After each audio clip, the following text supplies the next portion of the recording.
Hello everyone. This number 5 of Kavana during davening is dedicated to the memory of Lucy, Maya, and Rina D. Hashem Yikom Damam.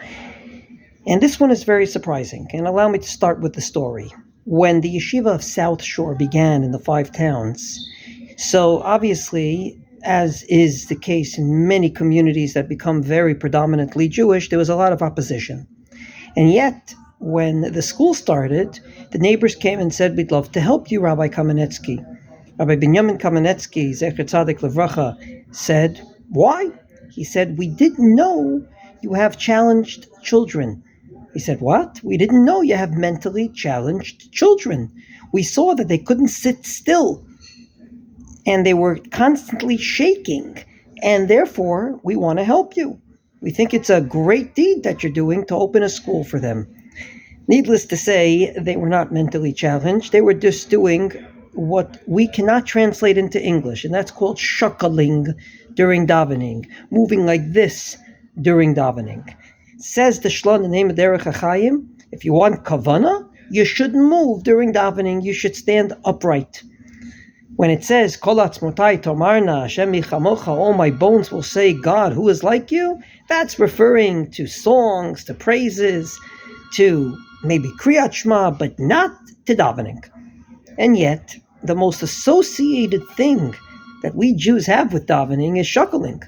It's very rare to see someone not move. And I believe the answer is very simple. The Shla, in the name of Derech HaChaim, did not say that shuckling objectively is something that ruins your kavana, but rather he said that it can ruin your kavana. Therefore, each person should ask, what is the way that I can get kavana? By standing straight or by shuckling? By moving from side to side or by standing right upright? And I believe that is the answer. And allow me to give many more examples along this line, where the halacha doesn't say objectively something is wrong or right, but rather tells you the reason and says, and therefore, based on the reason, we believe this is not the right thing to do, or this is the right thing to do.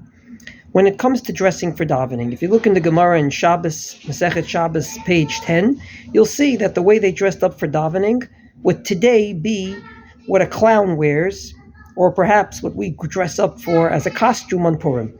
But that was their way to dignify dress then. The Gemara doesn't say you have to wear a long robe with a sash. The Gemara says you have to dress up for davening, and gives examples from that time. And therefore, when it comes to shuckling, I believe the answer is very simple. If it helps your kavana, do it. And if it doesn't help your kavana, stay away from it. Have a wonderful day.